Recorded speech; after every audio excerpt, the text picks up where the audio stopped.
Lewis Carroll, troll. One of the reasons why the Alice novels, Lewis Carroll's Alice's Adventures in Wonderland and Through the Looking Glass, one of the reasons why they're so successful is because in them, Lewis Carroll is trolling, in the parlance of our time, what we could effectively call the woke of his day. It's very interesting. It's not something you're necessarily conscious of, but I remember reading the Alice novels when I was a kid. I had a book of the poems, and you'd read over them and have this sort of strange sense of, he's going pretty hard there.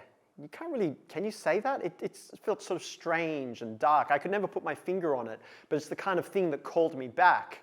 And then when you're older and you actually start thinking about these things and teaching about these things, and really looking at the original poems that Lewis Carroll is actually satirizing in the Alice novels, it all starts to fall into place. And then, yes, we come across the modern concept of troll, to insult someone on the internet, something like that.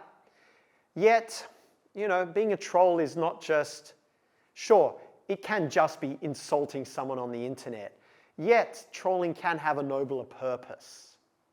That's what I want to talk about, Lewis Carroll's nobler purpose when he trolls some of the poets of his day and before. I got the AI to generate an image of a troll for me, and then I asked it to merge an image of the troll with Lewis Carroll. So he didn't actually look like this, but this is Lewis Carroll troll. But yeah, the thing I also wanted to say is, I'm such a fan of literature, especially old literature, not just because it's old, but for me, the further back in time you go, or when you go to other cultures, whatever, and then when you find the same ideas, almost identical, the same problems, the same battles, it gives us the most glorious insight into human nature, the eternal. And it gives us a realistic sense of the kind of battles we're up against. If we're fighting the same battles today that people fought hundreds of years ago, chances of absolute victory are probably small, and yet perhaps if we're particularly crafty, we can still make some progress. Or maybe these are just eternal battles. Maybe this is the eternal, maybe good and evil is a little too grand to say in this situation, but maybe these are the eternal battles, and maybe it is the job of the better people to push back against the worse people, and this is indeed what keeps society healthy and functioning. There's much to think about with all of this. Let me get going. I've kind of said this already, but there's something of a form of trolling. Plato's idea of the form, these eternal ideas which turn up or are manifested in many, many different ways throughout societies, throughout history. So yeah, I'm putting it to you that there's a form of trolling. Elon, I got the AI to merge him with a troll as well. Elon's a troll. Elon recently said, "What I care about is the reality of goodness, not the perception of it. And what I see all over the place is people who care about looking good while doing evil. Fuck them." It's funny, I bleeped it out on the slides, but I just said it. This itself is an eternal battle.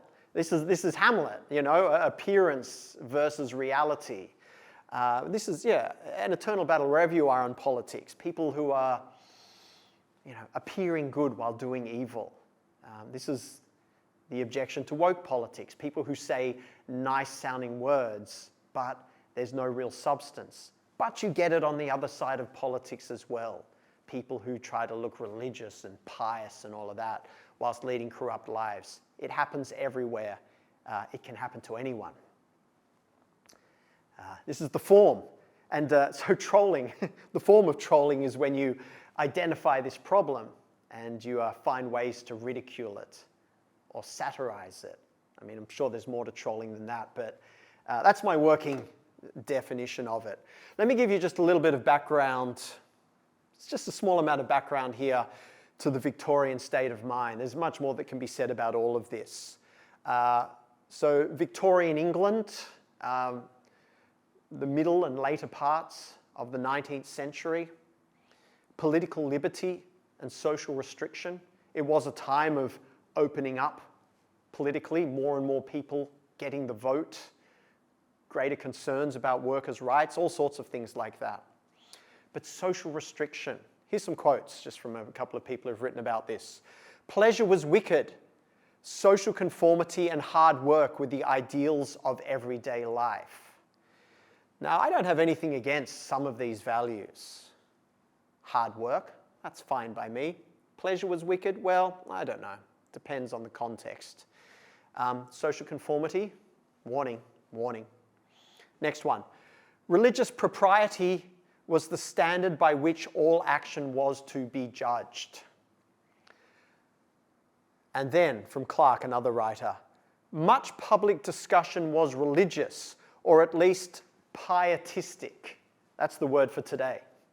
Pietistic. So it means like pious. But not pious in a genuine sense, but the appearance of piousness, piety. It's probably the word. Pietistic in tone.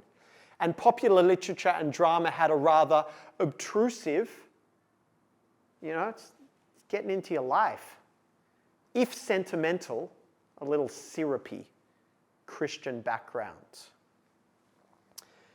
So yes, woke politics of today, pietistic. We are better. And it's also obtrusive. It gets into your life, your mind. You've got to say the right things, think the right things. It's not exactly sentimental. Maybe things are a little easier in this particular incarnation of the battle around 1860. Woke politics is a bit more vicious, I would say. Maybe political correctness in the 80s had a bit more of this quality. It was a little softer. But yes, this is the context that Lewis Carroll is writing in. And Lewis Carroll doesn't like it. So he writes Alice's Adventures in Wonderland in 1865, Through the Looking Glass in 1871. These are unbelievably famous works. I will say very little about them because we all know about them. Follows the journeys of Alice down the rabbit hole. She has various surreal encounters with animals, which are kind of like versions of the adults from the normal world. A lot of the animals, they're like her teachers. They don't really care about her. They're sort of emotionally remote. And she turns up somewhere and they say weird stuff to her and she keeps crying and feeling out of place. And they say, recite the poem, recite the poem. And she, tries to recite the poems, but she gets them wrong.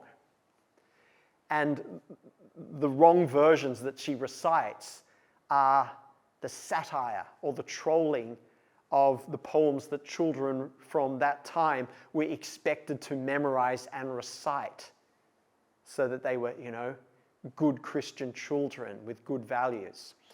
And you see, Lewis Carroll, he was a champion of childhood. He does have what we would call the romantic conception of childhood, which is shared by, like Wordsworth as well. The idea that there is a certain intuition or goodness in children that is crushed by a pietistic adult world. This is a very long discussion because, of course, the flip side is the idea of we're born with original sin, and there's something to be said for that as well. Children do need to be socialized. But the question is, how do we socialize them? And Lewis Carroll's concern is that they're not doing it quite right in Victorian England. We'll see.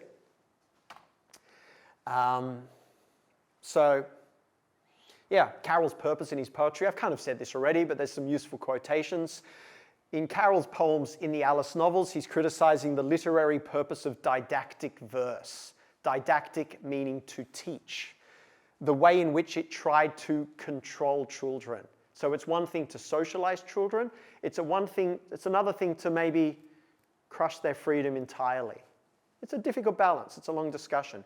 The parodies would also seem to shatter the closed universe of the pietistic poems they mock.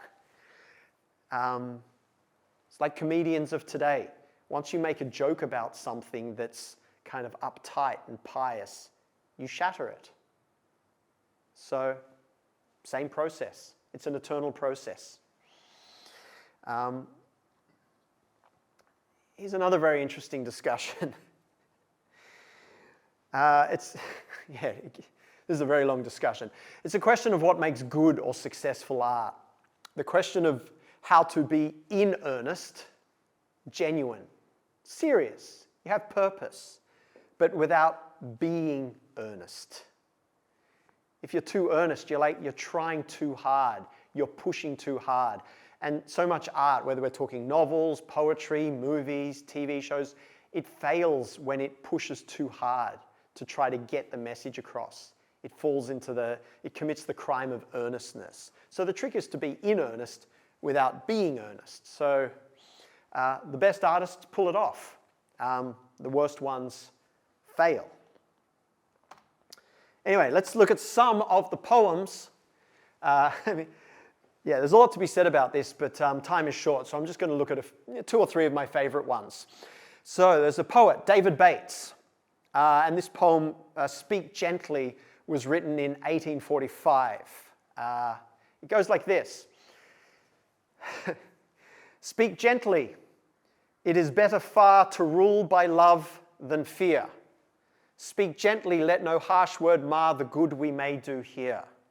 So be nice. It's rule by love, not fear. Speak gently to the little child. Its love be sure to gain. Teach it in accents soft and mild. It may not long remain. It's actually pretty sad. He's talking about infant mortality there. So 150, 200 years ago, a lot of children didn't make it out of childhood. He goes on, speak gently to the young, for they will have enough to bear. Pass through this life as best they may. 'Tis full of anxious care. So that's interesting. Anxiety is not just the problem of the youth today. Clearly, it was a problem then too. Speak gently to the aged one, old people. Grieve not the careworn heart, whose sands... I'm starting to laugh already. Whose sands of life are nearly run. Let such in peace depart. Be nice to old people. They've had a hard life and they're about to die. I remember when I was showing this to a class at least 10 years ago, and maybe I was even more of a troll then than I am now. I was like, so guys, what do you think? And I was kind of sniggering a bit, and they were going, yeah, it's really nice, it's really good. I'm like, oh, this isn't going well at all. The thing is it's not like I disagree with any of those values. I think you should be nice to people. I think you should be decent to old people. I try to be friendly in all situations and not mean. And yet, as I said on the previous slide, it's a point I forgot to make. Even when you're speaking things which are true, there's this thing which seems to happen in humanity all the time where truth slips into the realm of power, kind of unobtrusively. And it can happen anywhere, to anything. Almost every movement that we've ever had eventually becomes corrupted and becomes the opposite of what it stands for. It's so easy for these things to happen. So we look at the words and we're like, yeah, these are good words, but you can even sense in them there's something a little too earnest. It's pushing a little too hard. It's starting to wag the finger. And once the finger starts getting wagged, you've moved into the realm of power and you're not exactly in the realm of truth. Yes, Tim? I remember you said once around the fire that the problem with this poem is not that you disagree with it, but that everything in there is so hard to disagree with that it gives you no choice but to agree, and in doing so it gives you no freedom of response. That's a really good point. Yeah, that you can't disagree with anything within it, so you're bound to it, and then you lose your freedom. Yeah, that's quite subtle. But you can imagine, this is what, at least according to Lewis Carroll it seems, Alice's Adventures in Wonderland, children have to, okay, learn it, now recite it. No, you've got it wrong, learn it, recite it. You can sort of imagine the whole process, and you're like, like the image from the previous slide. It ends up being the kind of serving the very opposite purpose of what it seems to be designed for. So what does Lewis Carroll do in Alice's Adventures in Wonderland? He writes this, short. I should say the previous one goes on for 4 more stanzas. It goes on and on and on. He says, speak roughly to your little boy and beat him when he sneezes. He only does it to annoy because he knows it teases. Beat your children. They're just trying to piss you off anyway. They're annoying. They know they're annoying. Hit them. And you can feel the pietistic world of the previous poem shatter. David Bates, people still do know him. But everyone knows Lewis Carroll. It's interesting who actually endured, who has stood the test of time. Not the pious moralizer, but the troll. Because there's something realer and deeper. He's a level down in all of this. Let's have a look at another one. The old man's comforts and how he gained them. This really, we're going up in my order of favorites. That's a Mr. Mackey. I asked the AI to generate an image of Mr. Mackey from South Park for me. Drugs are bad, okay? Because the thing is, drugs are bad. They are. Hey, don't do drugs, kids. They are bad. But it's funny, isn't it? When Mr. Mackey says, drugs are bad, okay? Like it's just not really working for me. I feel like I want to do drugs. Something like that. So there's this poem, The Old Man's Comforts and How He Gained Them, 1799. There are 2 characters in the poem. There's a young man who is very much like the painful youth of today, moralizing. And there's an old man. And the young man is asking the old man questions like, hey, old man, how is it that you're so healthy and optimistic and happy, And then the old man, the old man proceeds to tell him. The thing is, it rings false. A young person would never say this to an old person. And frankly, I don't think the old person would respond the way he does in the poem either. The whole thing, even though the values, again, I can't really fault, the whole thing feels fake. It feels like someone's trying to trick me into something. So, this is the poem. You are old, Father William. It's already funny. It's not meant to be funny. Imagine saying that to an old man. You are old, Granddad, Gramps. The young man cried, the few locks which are left you are grey. Your hair's going grey. And you're bald. What? And you're bald, yes. You are hale, Father William, a hearty old man. Now tell me the reason, I pray. It's like a Dorothy Dixer. It's an Australian, I think it's an Australian term, for Australian Parliament, where you get your own side to ask questions that you've pre-prepared them. Prepared them? Anyway, you've set them up. And so Father William's like, oh, thank you for the question. In the days of my youth, Father William replied, I remembered that youth would fly fast and abused not my health and my vigor at first, that I never might need them at last. So when I was young, I didn't drink, I didn't take drugs, I didn't stay up late.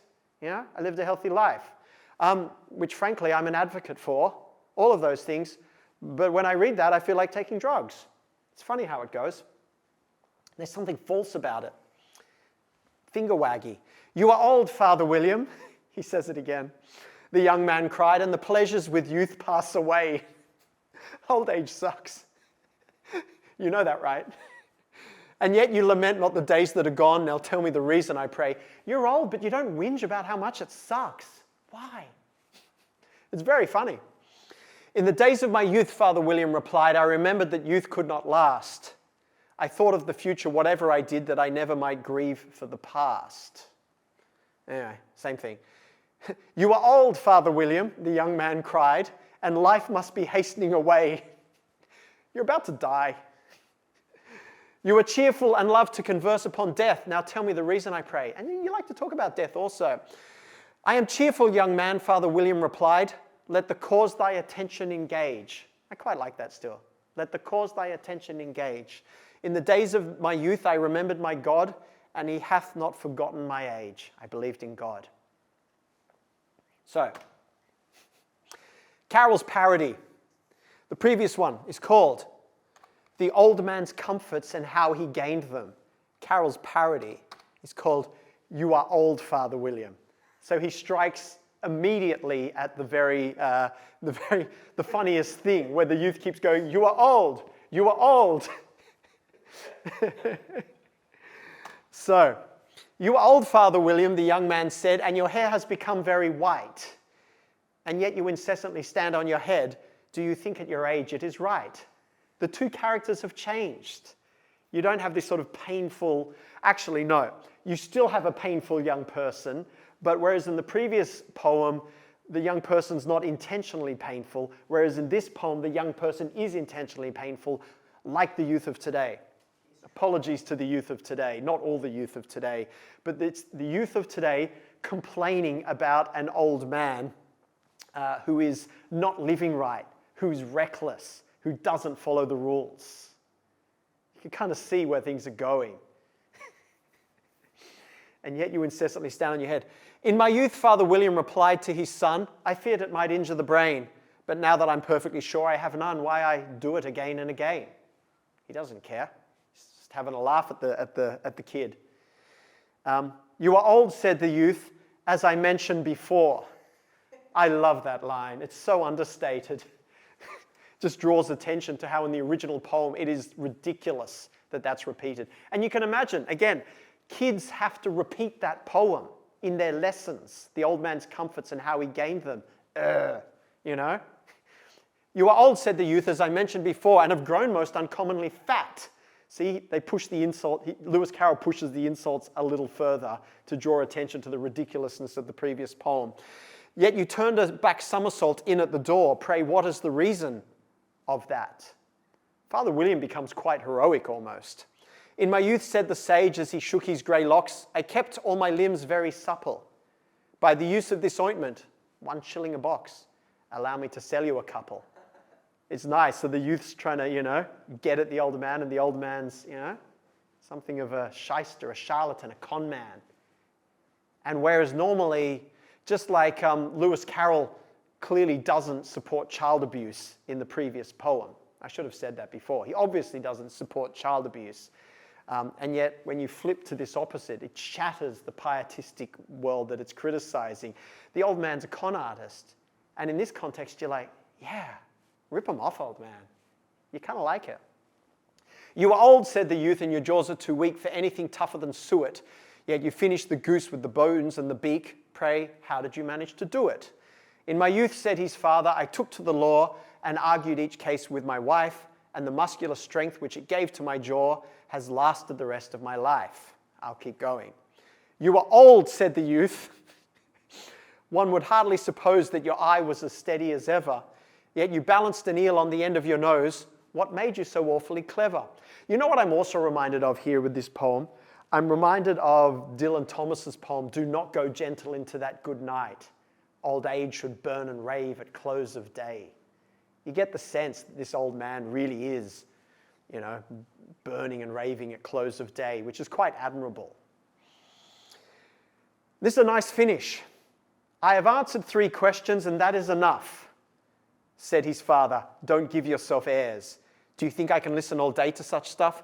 Be off or I'll kick you downstairs. It's kind of a lesson as well for everyone. Like what happens when you're getting, cancelled or browbeaten or whatever? You kind of go, you know what? How about this? Shut up.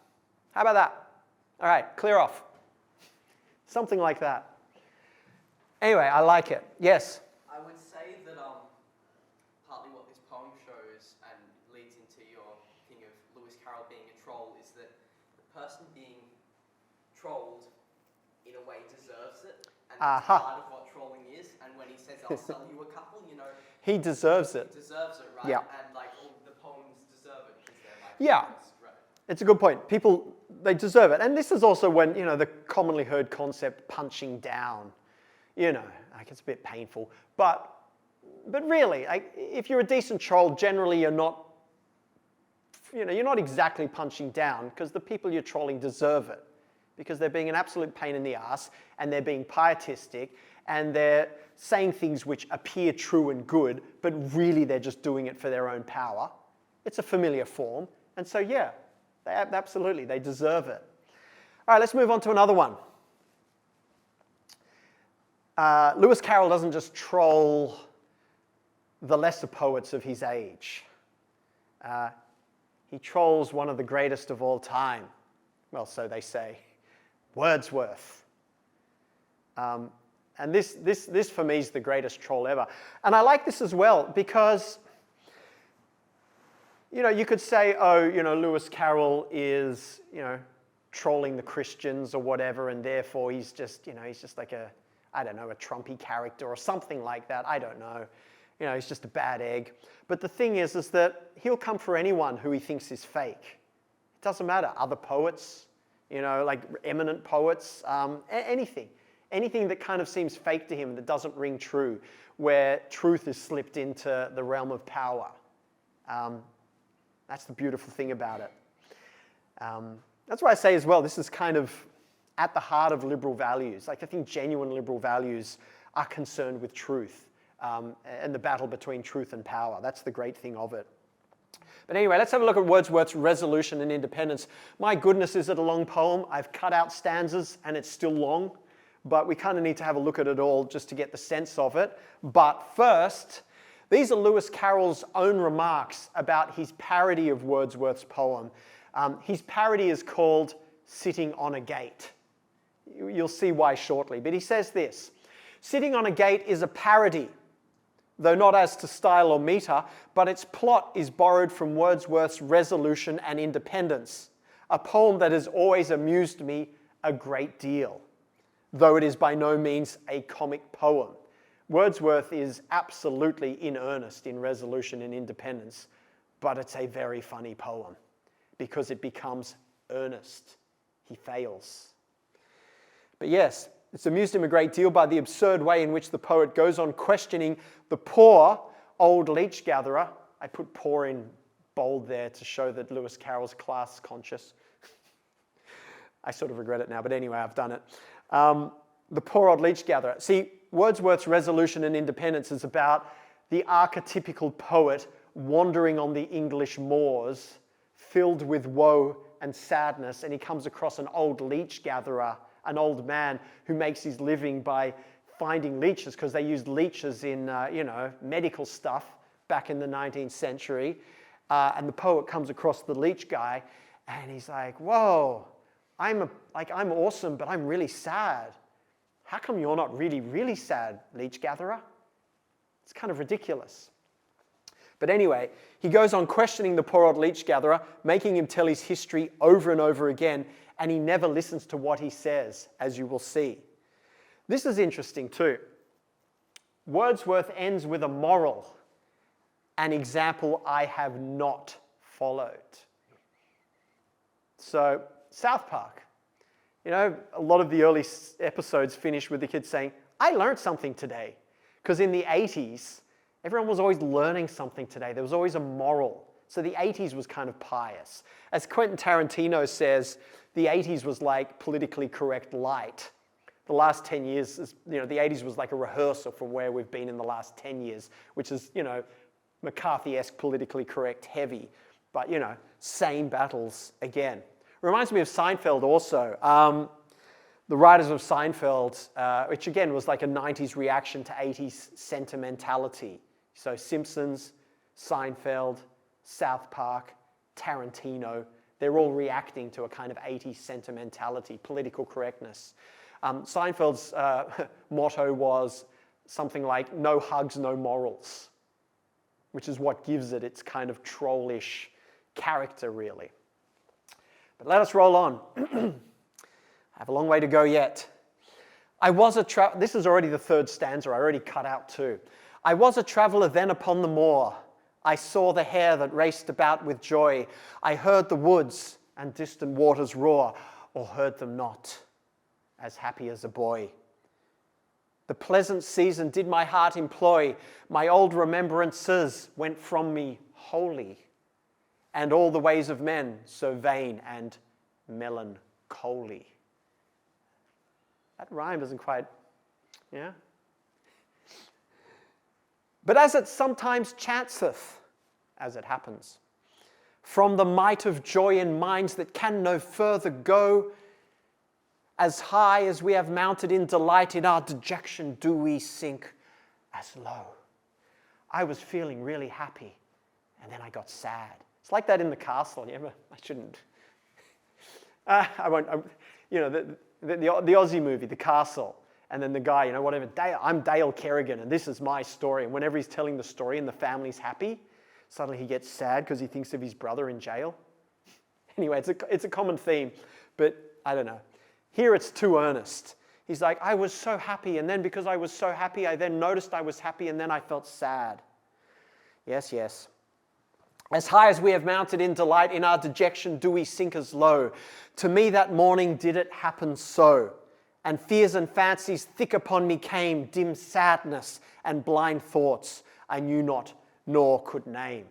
I mean, look, this is not me exactly making fun of feeling bad. God knows every morning I wake up and feel bad enough.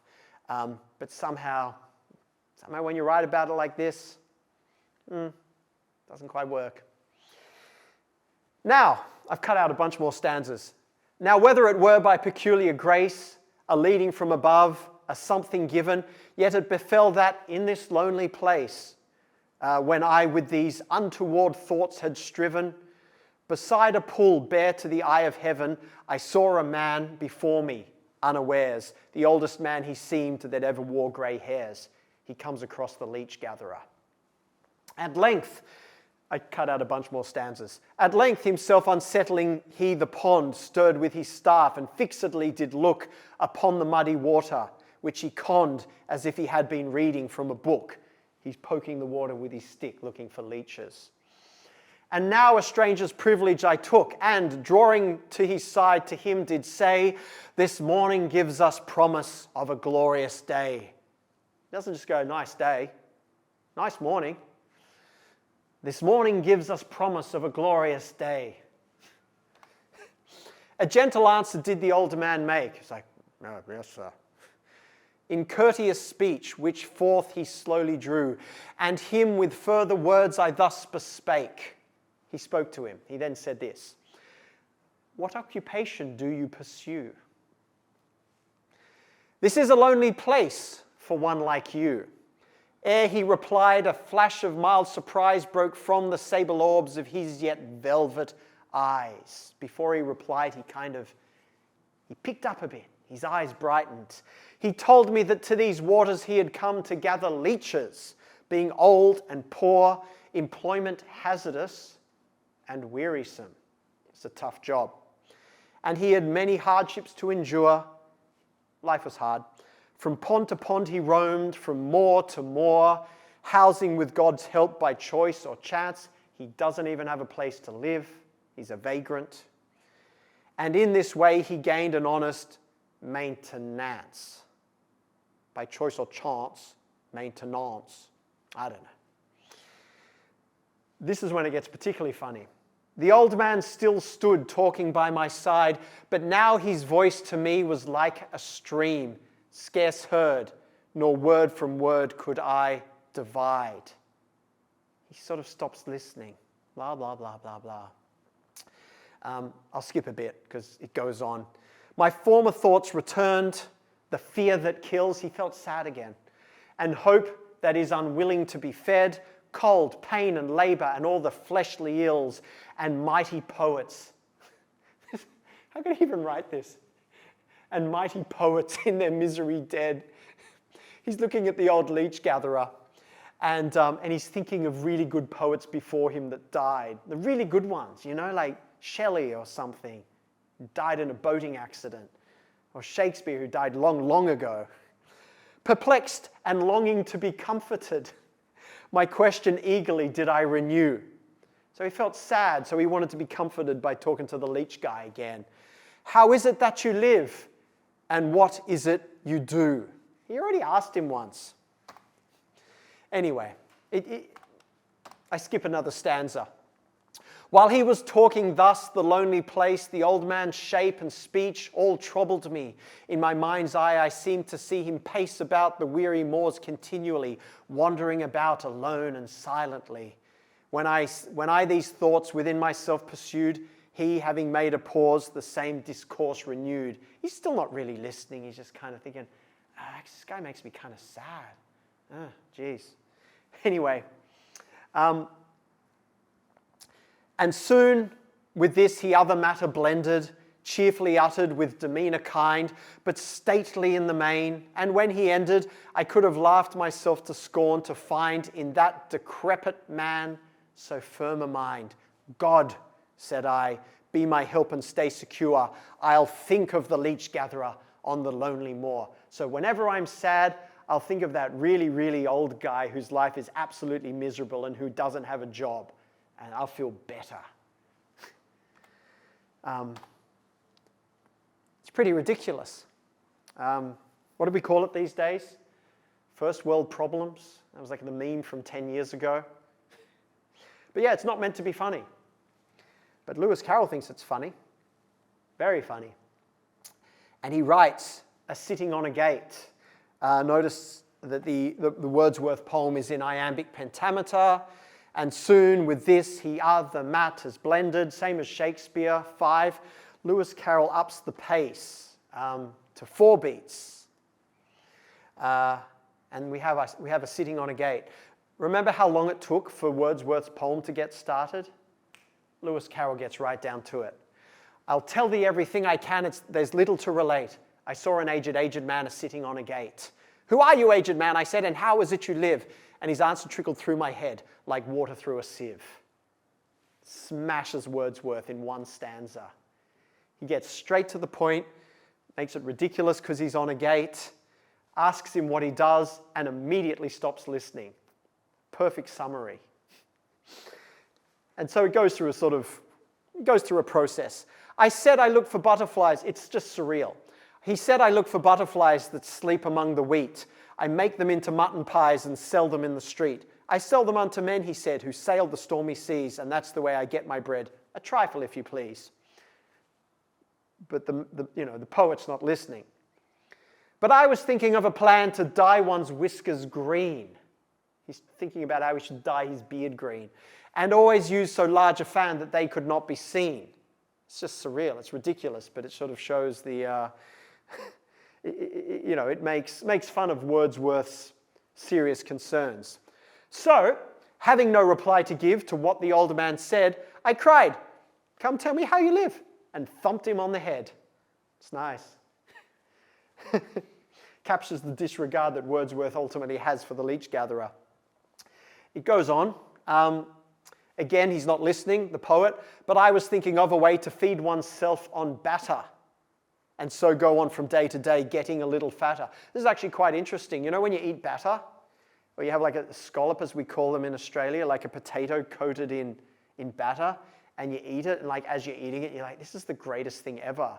And then within minutes, you're filled with regret, because, the batter's just, But, they were dealing with the same problems in 1860. They wanted to eat more batter. This is a serious problem.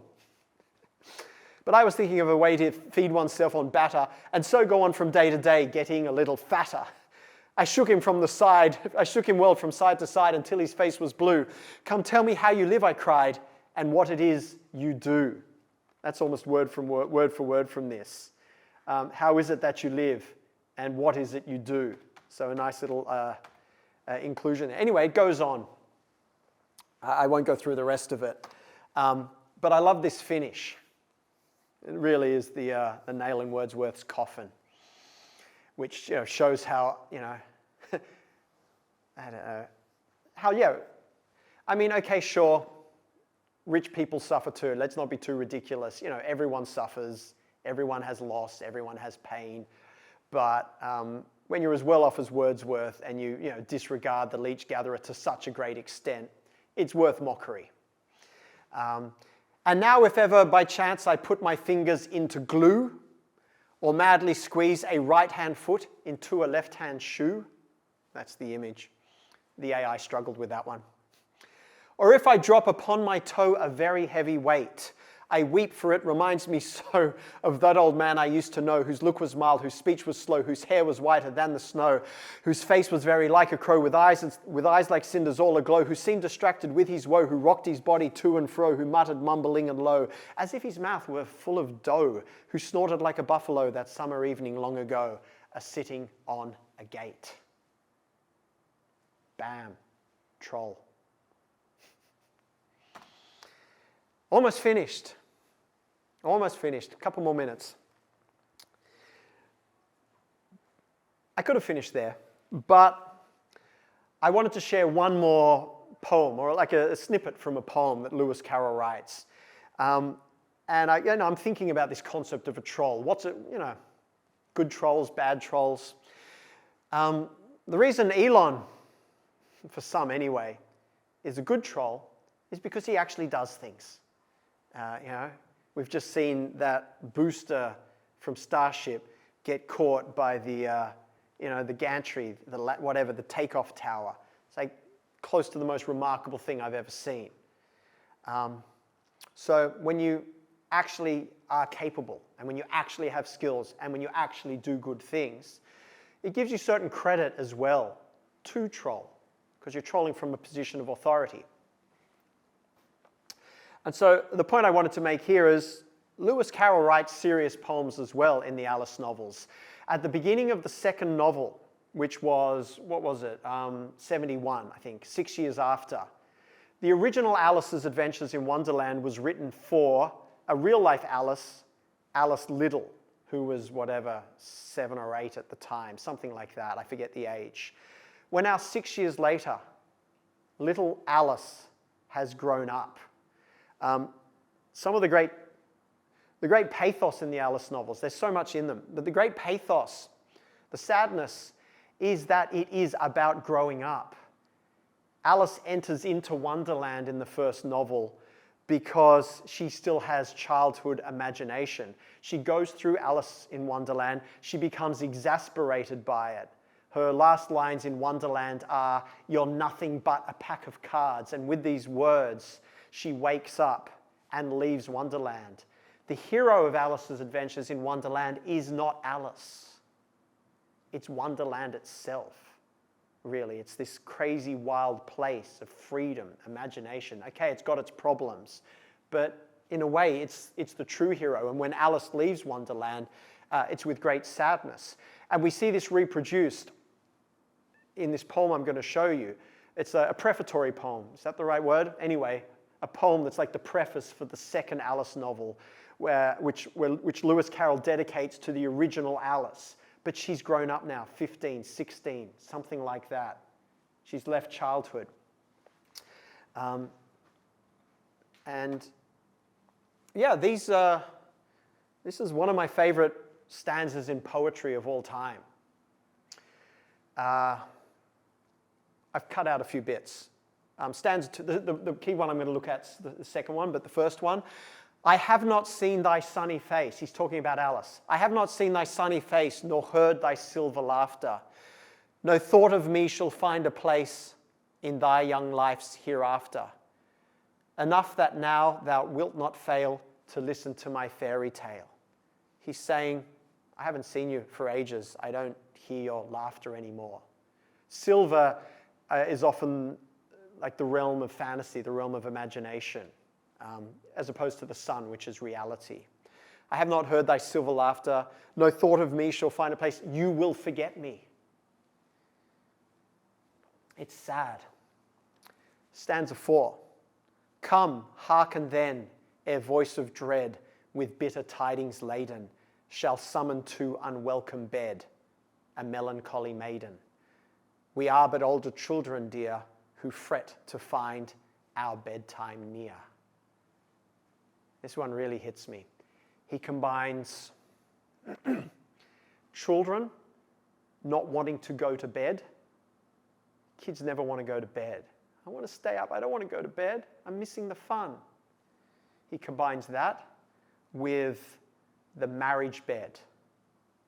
I was talking before about that line in Sonnet 66, maiden virtue rudely strumpeted.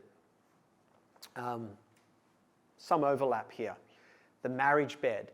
He's conceptualizing marriage itself as unwanted, as a sort of loss of childhood innocence in some ways. And it can be. I mean, marriage can set free or can be the foundation of a family and all of that stuff, but it can also be a jail. So, children not wanting to go to bed, marriage, and then death. This is the great line. We are but older children, dear, who fret to find our bedtime near. The way children don't want to go to bed. When you're an adult, you don't want to die. So what an amazing way to set up this second Alice novel.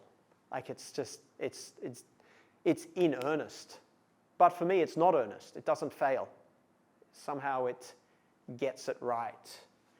Perhaps he gets it right in part because he's talking about his own weaknesses, whereas the previous poems that we looked at, they're very finger-waggy. You must live like this. You must live like this. You must do this. There's no room to move.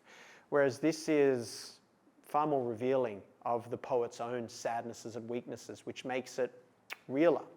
So yeah, come hearken then, a voice of dread, with bitter tidings laden, shall summon to unwelcome bed a melancholy maiden. We are but older children, dear, who fret to find our bedtime near. People don't even notice these things when they read the Alice books. But yeah, there's much going on. So that brings me to the end. What did I want to say in conclusion? Lewis Carroll, troll. Yeah, we see parallels between Lewis Carroll's trolling of the overly pious of his day with our own problems with piety.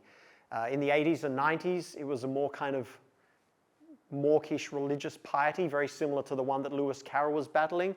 In the last 20 years, it's flipped, and it's now that thing we call wokeism.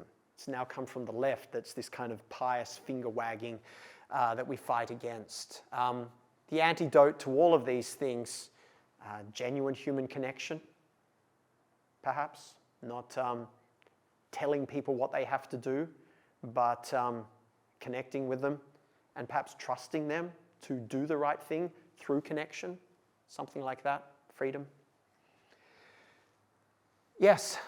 I thought it was interesting that twice Lewis Carroll took a poem and, so to speak, put it into the world. So he took this interaction between an old man and his son, and he said, well, what would it really be like if what would it really be like? Were actually to repeatedly ask a question like that, and then he takes the story of the leech gathering. He says, what would it really be like if you repeatedly asked someone what they did and didn't listen to what they said? Yeah. What would it really be like? Yes, if you didn't listen. Yeah. And so the apparent absurdity is actually contrasted with a kind of deeper reality. And I'm curious as to what you think the connection is between parody and the real, or encountering things as they really are. Yeah, what's the relationship between parody and the real? I mean, surely parody is a movement towards the real and the true. But yeah, I don't really know how to answer that question. But I mean, often the shock value of parody comes from breaking a taboo and speaking what is real, which you're not normally meant to say. Something like that, which again is how comedians work. They often can parody things or satirize things by speaking the unspeakable. So by taking it into reality, that's kind of the process. I don't have a good answer, but it's a good question. Anyone else? Yes? I just couldn't help but notice the parody of real, or that contrast parody of real and then comedians. When you mentioned South Park earlier, I think there was this reference about the kids having learnt something. Yeah, the kids having learned something in South Park, the morals. I believe, having heard from some of the inside behind the scenes footage, that the only way they get to show reality in this way in South Park is by negotiating with the senses that the kids have to actually learn something, coming away learning something in order for that to be put on television. Oh wow, so they actually had to So say early on that the kids say, I learnt something, and that's why the senses allow it to go on. Correct. In Yeah. Hollywood films, for example, not wearing a seatbelt when someone gets injured Yeah, sure. in a car crash. But then the seatbelt thing is really highlighted to make it past the senses.